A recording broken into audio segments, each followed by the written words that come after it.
This is Talking My Walking. I am Rodrigo Ribeiro, and today I'm going to talk about public universal services versus private philanthropy dependency. Universal public services.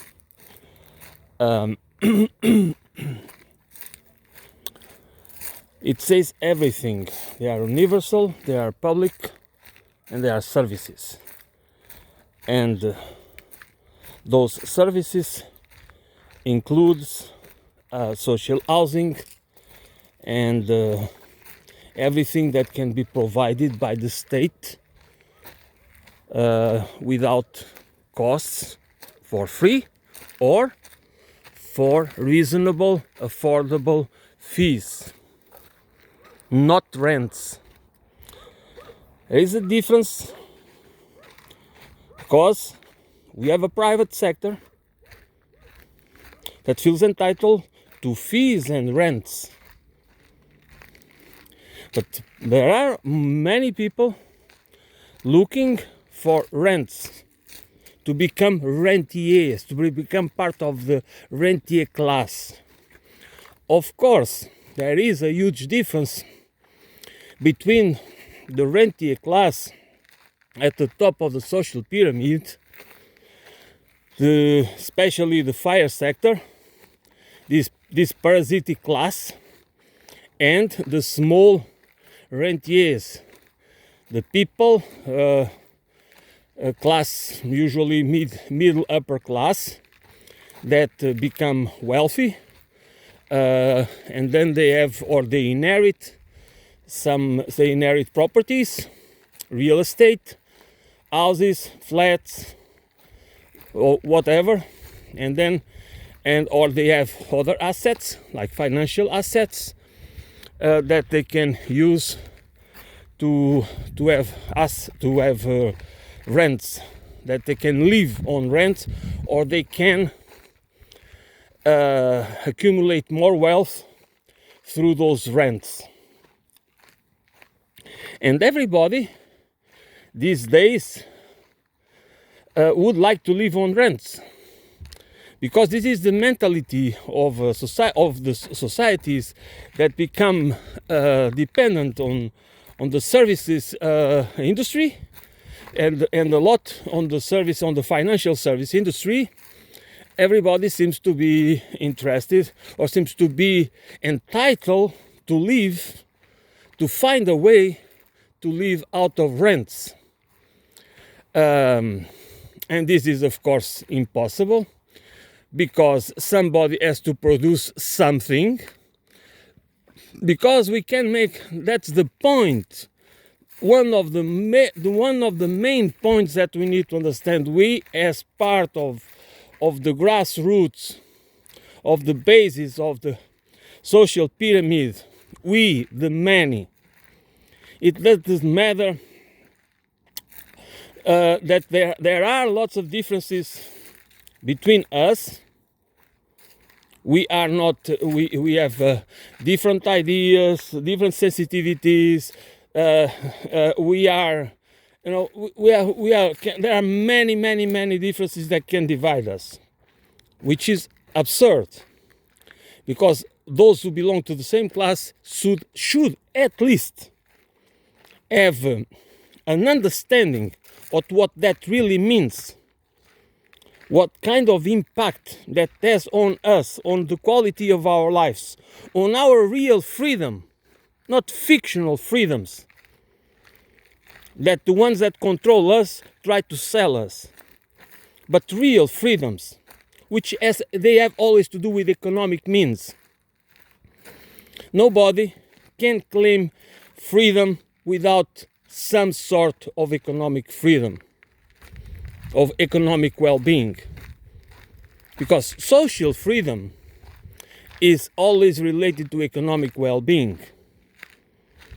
It's always related to having some economic agency and also political agency.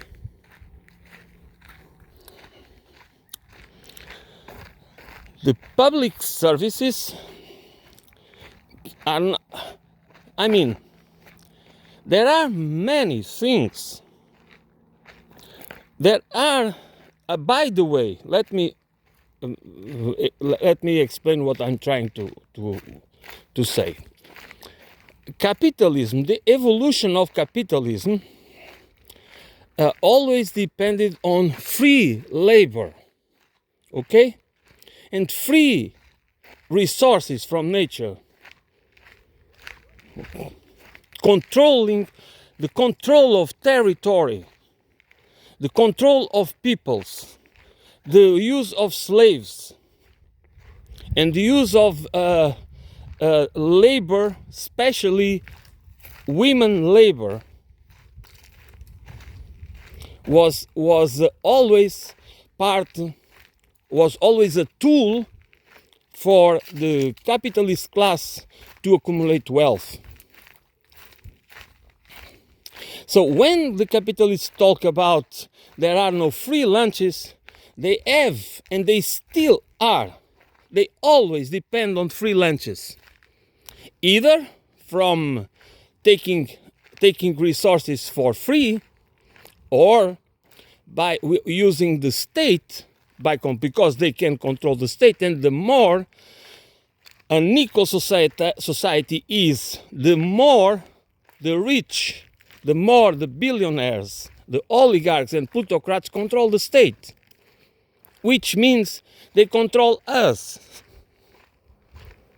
Because the state is all of us. The state is the institutions that we depend on for an organized society, politically, economically, socially, and culturally. And if we do not have political agency and economic agency, we don't have cultural or social agency. And that's exactly why the state, why we need to defend the state. Because I do not agree with people that believe that we can have an organized society, complex society with a complex economic system as the ones we have today, and the civilization that is a global civilization, and we don't have the state. We can, because it's too complex to just be organized as in an anarchic way. Anarchism, it might work for small groups. It works. I'm sure it works for small groups, but not for complex societies as the ones we have. And we unless there is a mass killing through a nuclear holocaust or some other event, natural or man-provoked, our societies cannot be simplified to the point that we can organize ourselves according to the principles of the anarchy principles. One of the triumphs of the neoliberal ideology was to sell us that all of us can become investors and entrepreneurs, influencers, celebrities, businessmen or women,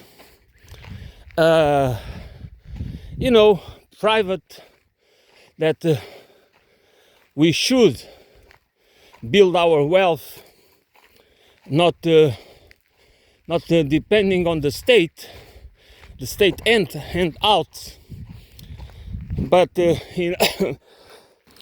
and our ingenuity and spirit of sacrifice, because that's the wealth can only be only the private sector can produce wealth, because the state is wasteful and It just promotes corruption and people depending on handouts to become wealthy or to. So the public sector does not deliver competition, and competition is necessary to put people to make people work.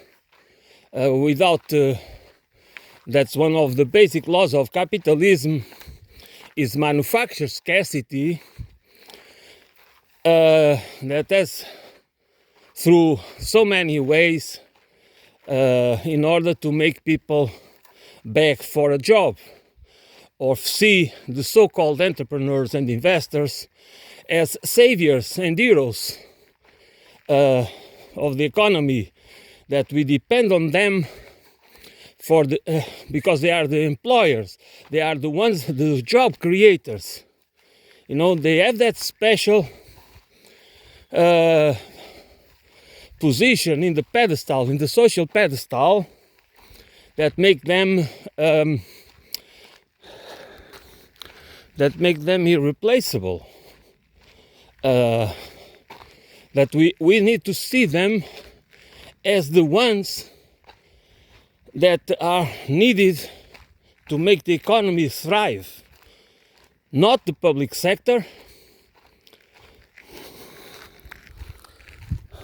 But I have one question, a very simple question.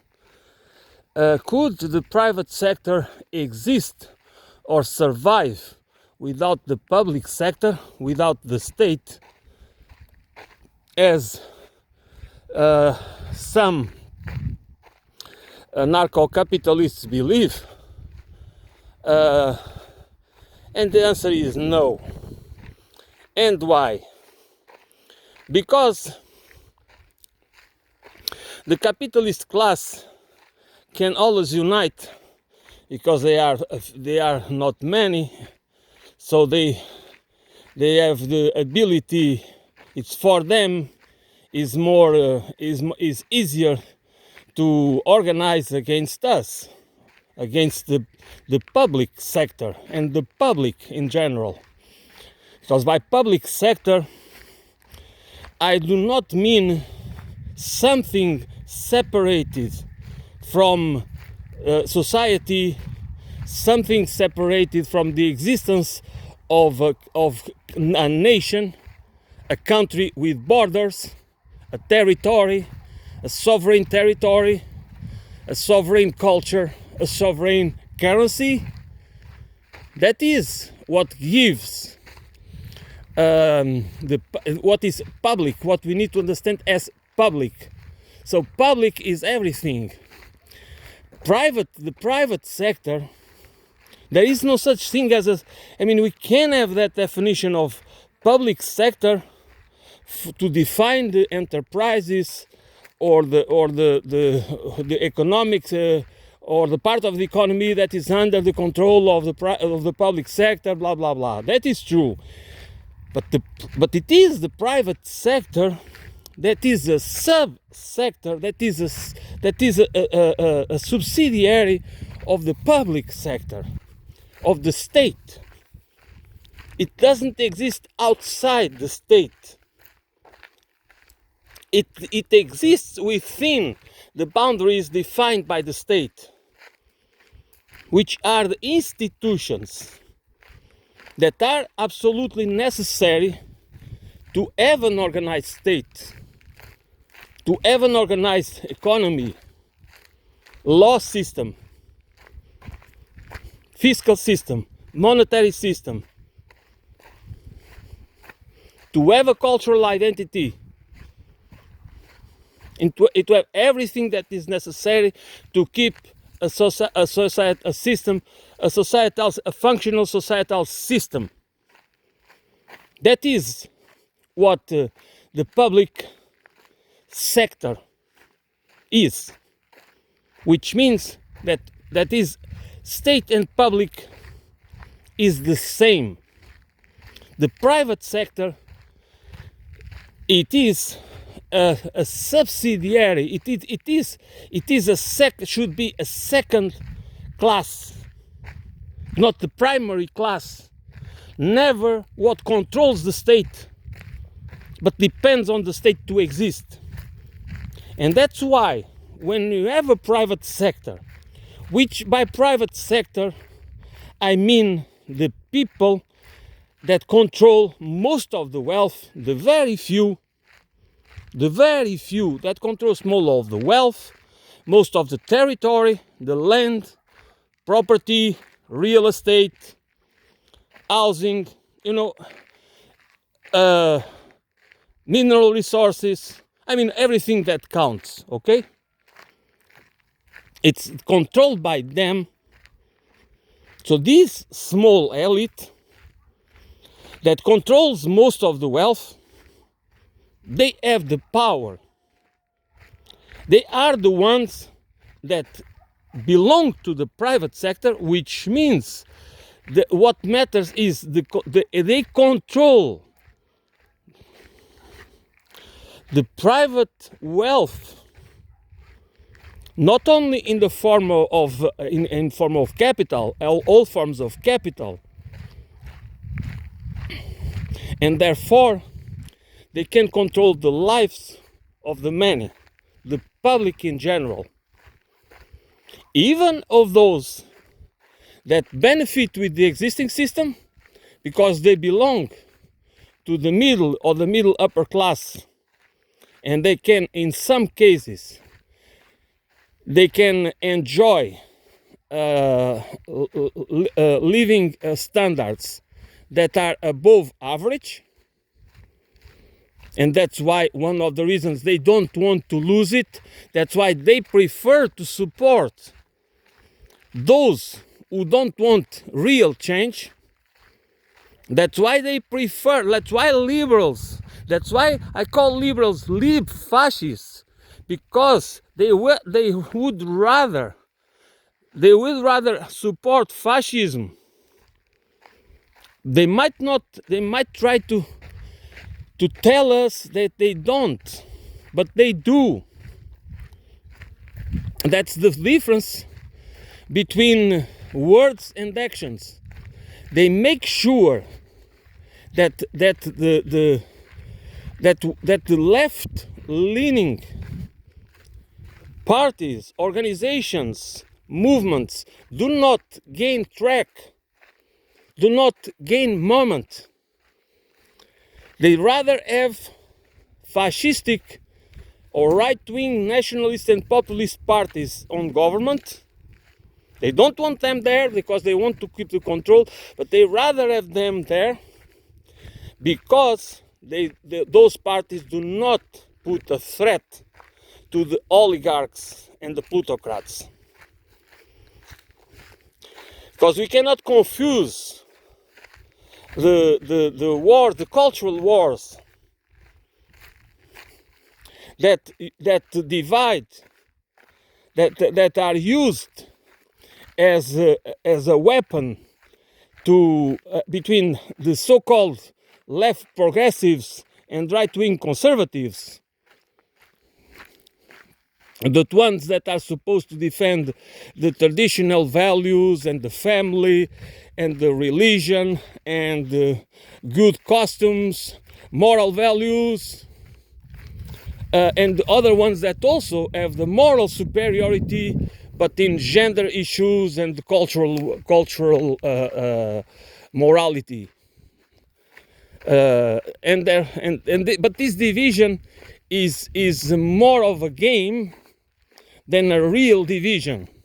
It is real but it is used, it is weaponized to divide us, and especially to divert us from the real issues, to make us oblivious to the real issues. And the real issues is one of the real issues. It is that do we want to defend, promote I mean, organize and fight for universal public services? Or do we want to depend on private services, privatized services, which means that we have to pay the services for profit, that are whatever services, financial services, okay, health services, education, housing, infrastructure, water, energy, waste, everything. Should it be for profit or not?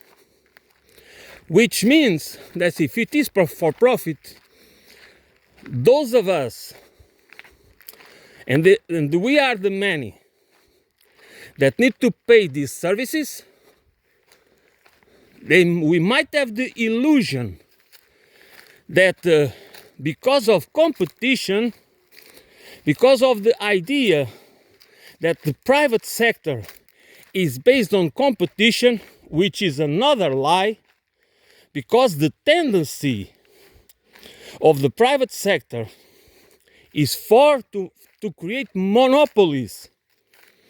That's why I have to repeat it, because people should understand that this is not a mistake. When Peter Thiel stated that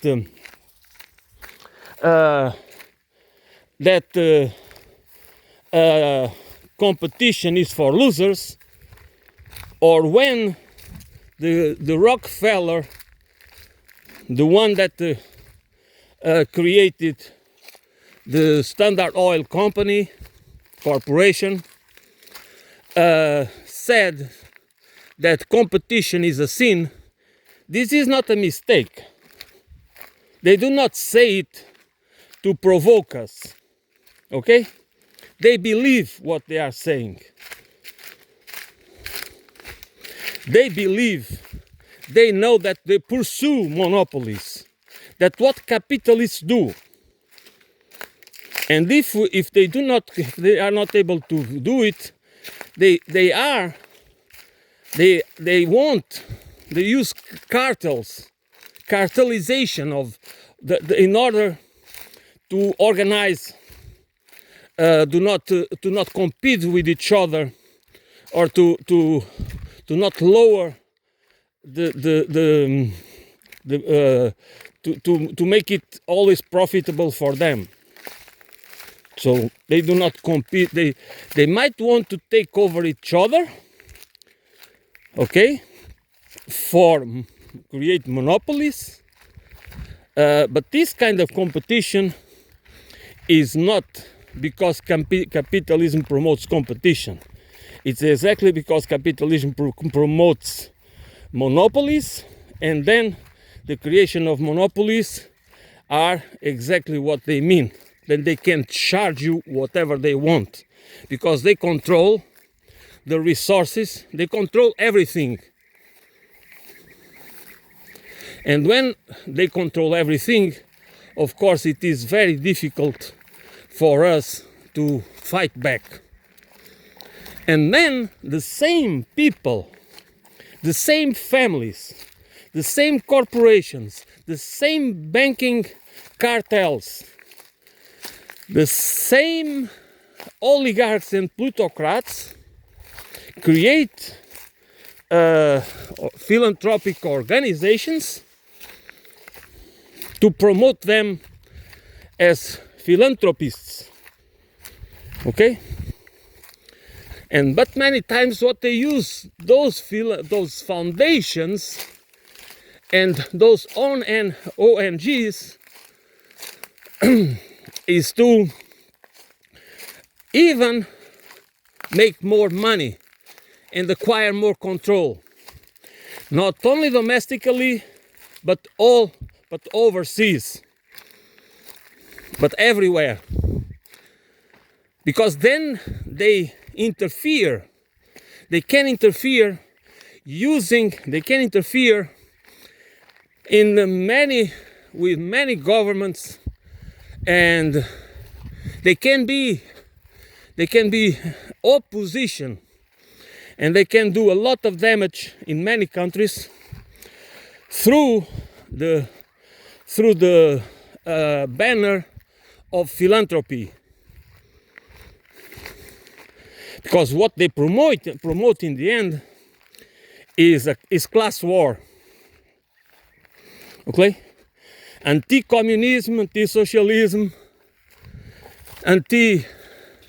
everything that defends the public sector, that defends the public, that defends us, that defends the sovereignty of any country.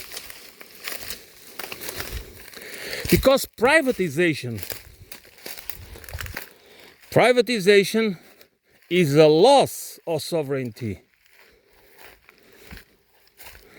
And we are led to believe that the most important thing we have, it's our private belongings. I mean, I don't talk about the toothbrush for sure, but I'm talking about the cars and the houses, or a small flat, or whatever we own individually or as families, and that is important for us.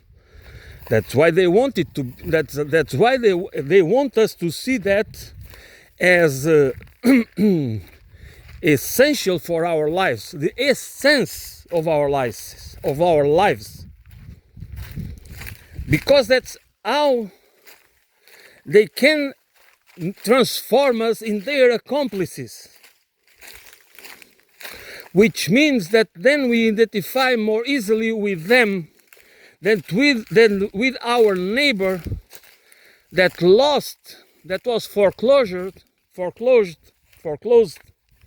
and lives in his van or in the streets with his family, and we see and we perceive him as a failure, as a loser, and we don't understand that we are, even if it seems for us that our lives are stable, our economic situation is stable, and our profession is also doesn't we don't see any problem in our career.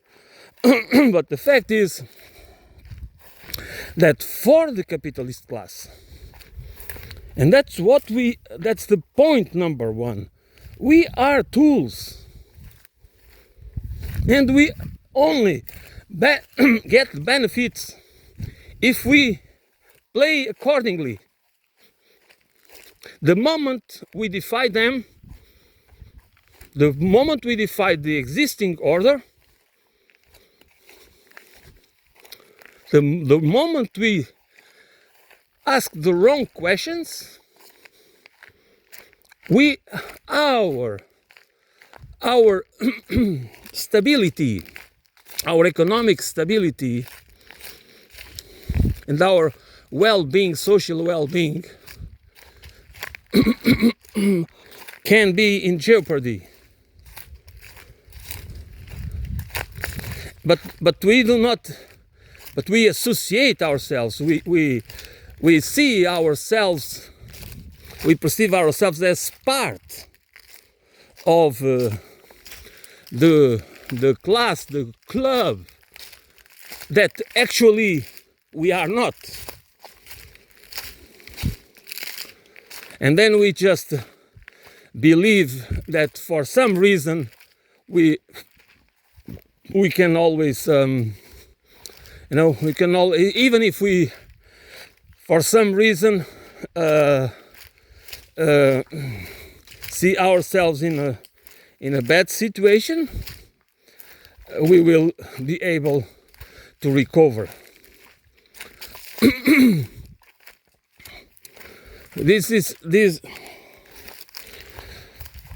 We are supposed to perceive opportunities where there are none, to see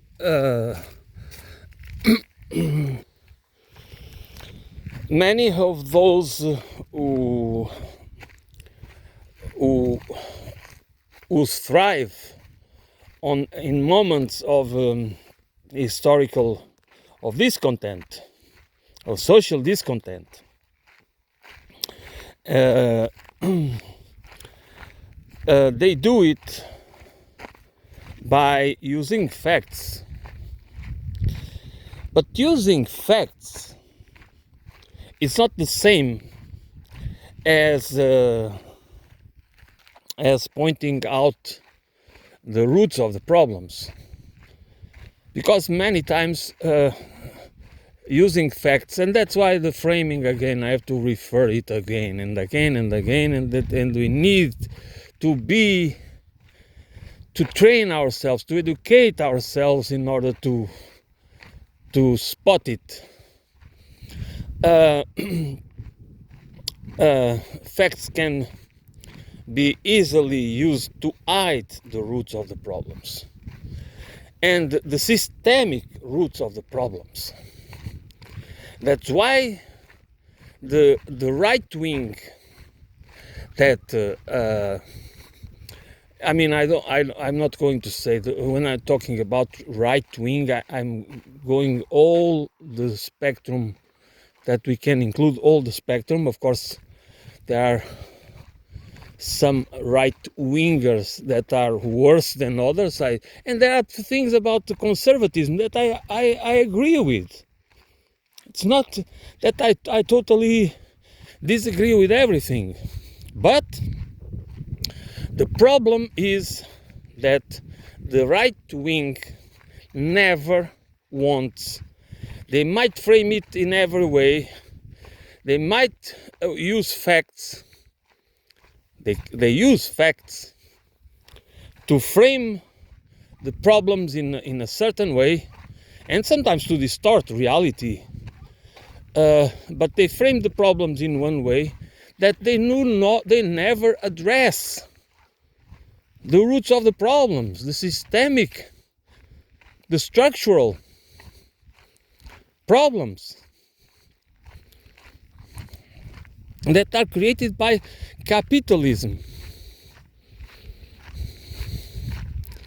Because these people, they believe in inequality, and we need to be clear about this. And by we, I mean we, the many, we, the ones that are exploited, that need to stop believing that we are really free, that all our decisions and choices are really free, they do not have constraints, that our minds are not controlled, colonized, that we are not manipulated, that our perception is not manipulated, and everything else, because it's not the case. And we can only do something about it if we work on it. It's not automatic. We have to work on it. We have to train and educate ourselves on the process of decolonizing our minds. It is a conscious transformation. It is not random. It has to be conscious process. There has to be a conscious process trained systematically, with following a method that we need to understand. That's otherwise we don't get it. But the point is that why should we believe in inequality?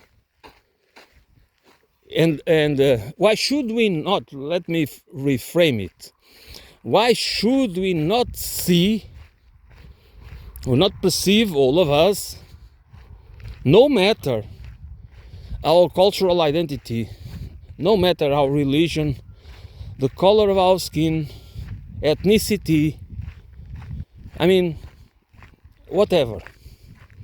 See us all as equals. Because at this precise moment in the human history and the history of the planet Earth, we have a global civilization. And we either kill most of us and cause the collapse of this civilization, or we have to accept it and create a system that allows us to survive, all of us to survive and cooperate, and to understand us as equals, and fight against inequality. And fighting against inequality is not the same as transforming every single human being. It's not about collectivizing the society in the sense that we become all equals. That's not what that's not it is about. It's about a different culture, a different ideological frame about the human condition. It's about creating the conditions for a different epigenetics, a cultural epigenetics that we need. Humanity cannot depend on private philanthropy, on the whims and priorities and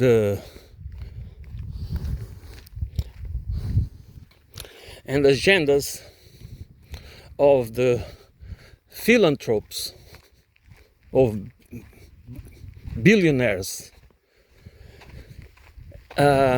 oligarchs and plutocrats that many times they have psychosociopathic, they are opportunist people. They have sociopathic and psychopathic tendencies. They are megalomaniac. And then we are supposed to depend on them to solve the human suffering that is caused by the system that created them.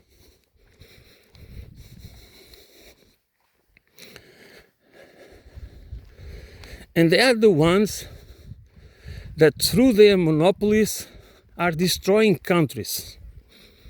Do not allow countries to be sovereignty, to be economically and politically sovereign. They are the ones that are behind the foreign policy of countries like the United States of America or the European Union or Japan, Canada, Australia, because they are the true rulers. But then they have this face, this facade, this philanthropic facade, with the money they made, the wealth they made, the capital that they accumulated through the plunder and manipulation and criminal activities in many cases, illegal, through what they call, through this system of patenting this private, the control of private control of knowledge and technology. That as this is another point. Knowledge is public. We are private. That's we. I am a private individual. Okay? I can individually produce new knowledge, but the new knowledge I produce is new for me. but it could not happen. I could not create the new knowledge without the knowledge I received. That's what I define as that we all are bits and pieces of others people's knowledge and experience. That's why when I privately, as an independent living organism, produce new knowledge, I do not produce it out of nothing. It's not only because of my ingenuity of skills or talents that I produce new knowledge. I produce the new knowledge based on my social experience, my socio-cultural experience. It is part of the web of knowledge, the web of experience.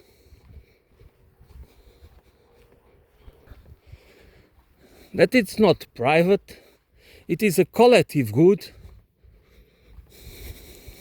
Because even if I have the privilege of using my life, the time that I don't need to work to have the basic needs, my basic needs and the basic services I need satisfied, because I have others doing it for me.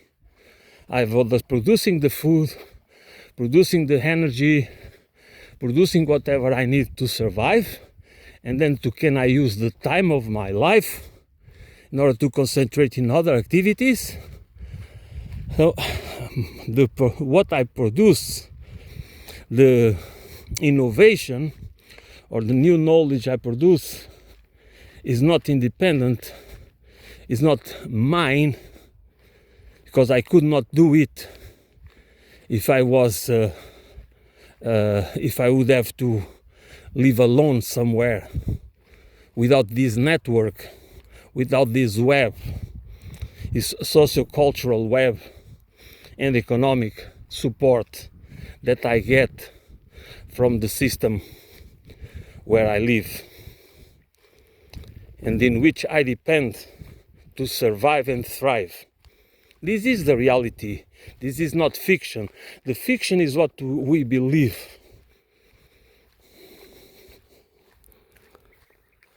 The accumulation of wealth and the growth of inequality doesn't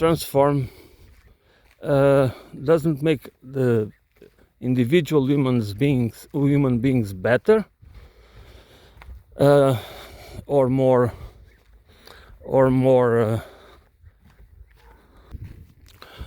free. Is the opposite. It just makes people detach people from the reality. The more wealth is accumulated in the very few, the more they become detached from reality, and their agendas just become the agendas of the world for the rest of us. They don't want any democratic scrutiny. That's why they don't want the state. They just want to control the state. The demonization of the state is because they do not want the state to play the role the state needs to play as a public entity. That is the reason why they demonize the state, because they want the state to be weak, but to be weak for the many. To be the weapon, the tool for the few. That's why they want us to believe that the public sector, the public is bad and private is good, because private is controlled by them, using us as tools, using our to weaponize us, which means to transform us into accomplices, because the little we have we don't want to lose is to make us attached to the little private ownings that we have, private items or property that we own. And that's why they want us to convince us that this is the only way that we can be free, because they want us to confuse freedom with private property, which is not the case. We might not have private property, and we be more free than we have owning private property. Of course, in the system that we have today, it's very easy that we see the only way to enjoy some freedom is to have some private property, because everything is owned by private hands. You have to pay rents, because then all of us are transformed in rent seekers, or depending on private wealth, which means on private philanthropy and charity, if we don't have the means.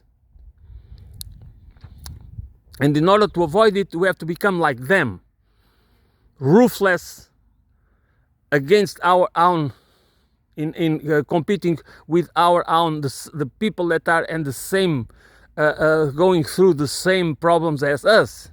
But we compete with them. We are not competing with the ones that control us. We are competing with those that are in the same situation as us. And sometimes we don't understand it. We want to be. This is how we are trapped by a system that preys on us, that doesn't give a shit of our collective well-being, and uses us and transforms us into useful idiots, cannon fodder, and disposable pounds. And we just believe that we are fighting for our freedom, and the only way to become free is to acquire private property. It's to own private property, even when, as it happens with most of us, that we don't own anything. What we own is debt, and debt is a form of the enslavement. Is a trap. Is not to make us more free, unless we can transform the debt into a wealth from some form of business. But when you buy private property that is already inflated because of the financial speculation and the boom and bust cycles, we are screwed. We are being screwed. We are being trapped and enslaved and crippled. Not free. We don't become more free. We could be more free by owning nothing and having access to universal basic services through a functional state with functional institutions. Then what we believe that we just, what our function as human beings, the purpose and the meaning of our life has to be associated with with owning private property. And it makes sense, because that's the reality where we live. But that reality, it was constructed, and that's become worse and worse. That's what the neoliberals. That's how the neoliberal movement was able to sell us. But it is a lie for most of us. Of course, it has been highly profitable for the few, but not for us. That's why our living standards have been declining through political austerity,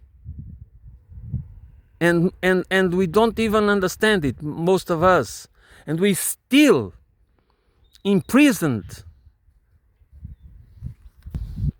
by this model, by this paradigm, by these narratives framed in ways to disable us, to make impossible that we can see alternatives, that we can even think they are possible, because we are supposed to believe there is Tina, there is no alternative.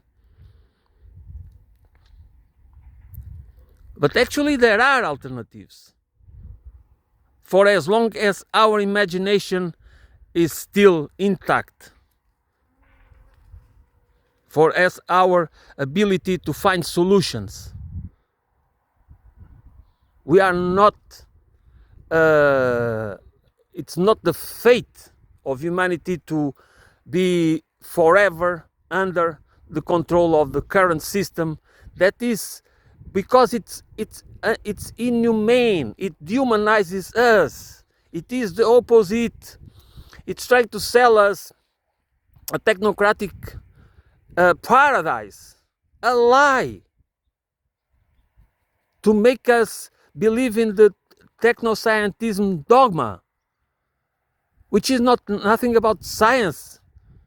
And technology plays an important role, but we cannot become dependent on technofixism. There is life beyond technofixism, and we need to see it, and we need to feel it, and we need to become conscious of it, because this requires a conscious transformational process. It cannot be done by any other means. It's not by reading. It needs to be a conscious transformational process that we impose on ourselves. It has to be. It's in order that we can see the reality through, neutral lenses, as neutral as possible. That we can see how reality really is, not it is painted to us by so many, almost all factions of the political spectrum. Unfortunately, I don't say that there are not people that understand the reality, and of course there are lots of people that they do. But we need to find a common ground, a common platform where to start, where we can together find solutions, frame the problems, make the right questions, and find the right answers and solutions. Not just by trying to be more divided and tribalized and and atomized, because then we are just become weaker and weaker, and unable to fight the roots of to understand and fight the roots of the problems. Okay, this is all for today. Thanks for listening. I'll be back soon.